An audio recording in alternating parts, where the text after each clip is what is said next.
What's up, you guys? So I'm here with an update on the shocking lawsuit that Cassie filed against Diddy and every single company that Diddy owns just 2 days ago. We're going to get into the details of the settlement in this video now that both parties have agreed to settle the case and definitely not take it to trial. But before we get into the details, make sure you're subscribed to this channel and that you've clicked the thumbs up button so YouTube knows that you like the content that I'm creating for you. The lawsuit, which was filed in Manhattan federal court, put forth disturbing allegations against Diddy, including claims of harm, actual harm, and extensive physical harm. Cassie and Diddy's relationship, which was both personal and professional, spanned over a decade, with their romance becoming public in 2012. Despite their collaborations on hits like Swagger Like Puff and Must Be Love, the relationship ended in turmoil in October of 2018 amidst allegations of physical harm following a breakup dinner in Malibu, California.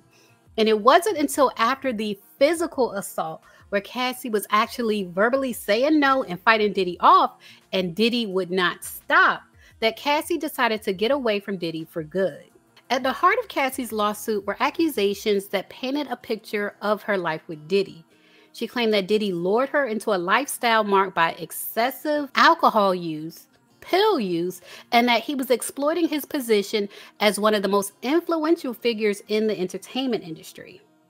And the allegations extended to physical harm, with Cassie detailing instances where Diddy allegedly punched, beat, kicked, and stomped on her, resulting in significant physical injuries. But for some, the most explosive claim was that Diddy hired male escorts for Cassie and recorded the encounters, a practice that they referred to as a freak off, and a practice that sometimes lasted for days at a time. Diddy's initial response to the allegations came through his attorney, Ben Brafman, who vehemently denied the claims, labeling them as offensive and outrageous. But in a remarkable turn of events, just one day after the lawsuit was filed, a settlement was reached. Previously, Diddy's lawyer, Ben Brafman, had strongly denied what he called the suit's baseless and outrageous lies, and said Cassie demanded $30 million while threatening to write a book about their relationship. And Cassie's lawyer said that Diddy offered her, quote, 8 figures, or between $10 million and $99.9 million, to keep her from filing her lawsuit. And so, for clarity, the number 30 million was not actually in the lawsuit. Here are the demands of the lawsuit, and you can see in black and white that there was no number actually attached to the lawsuit, which is very common. The number 30 million is what Diddy's lawyer claimed Cassie demanded, and Diddy refused to pay. And it seemed that Diddy and his lawyer banked on Cassie not having the audacity to actually go public with her claims about Diddy. For over a decade, Diddy was allegedly able to control Cassie and virtually enslave Cassie because Cassie was afraid to go public.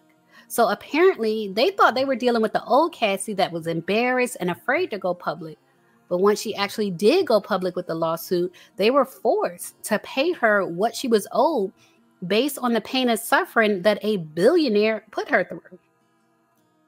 And that payout amount, while not officially disclosed, has to be more than 30 million and is likely closer to 100 million, being that Diddy's lawyer already revealed that Cassie demanded at least 30 million before she even filed the lawsuit.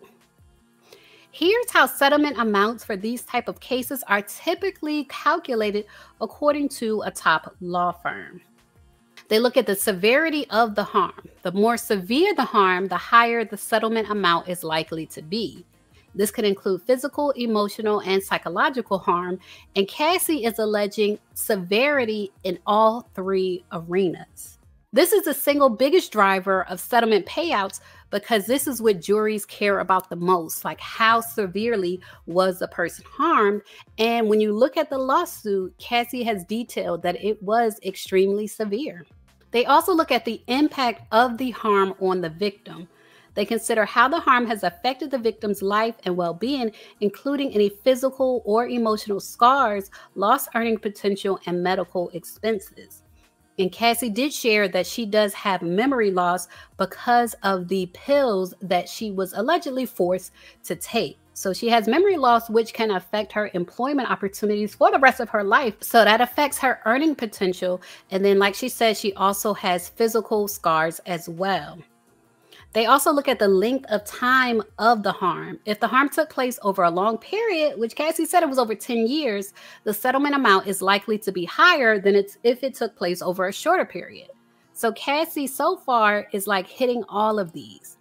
They also look at the victim's age. Children and young people are often awarded higher settlements than adults as they are more vulnerable and may have a longer life ahead of them to deal with the consequences of the harm.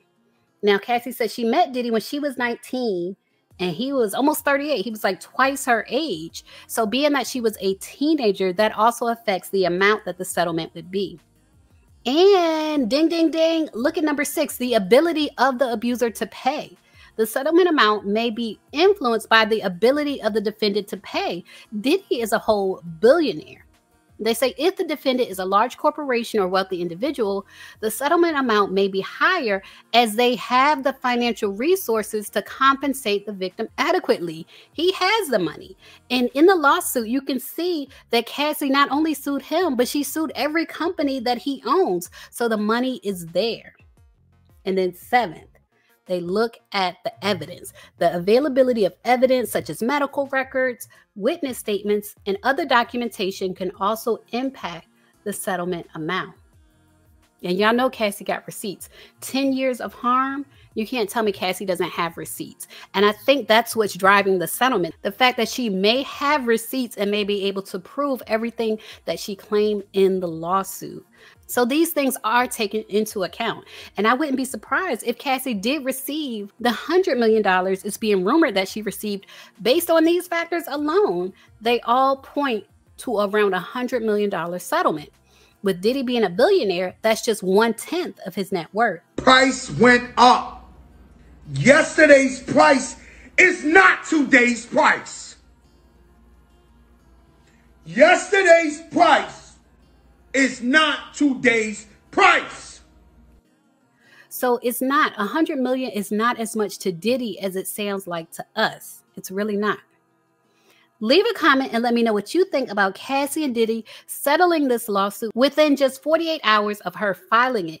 Can you see where 1/10 of a billionaire's income is appropriate for 10 years of alleged harm? Or is that too big of a settlement in your opinion? Leave a comment and share your thoughts. As always, thanks for watching.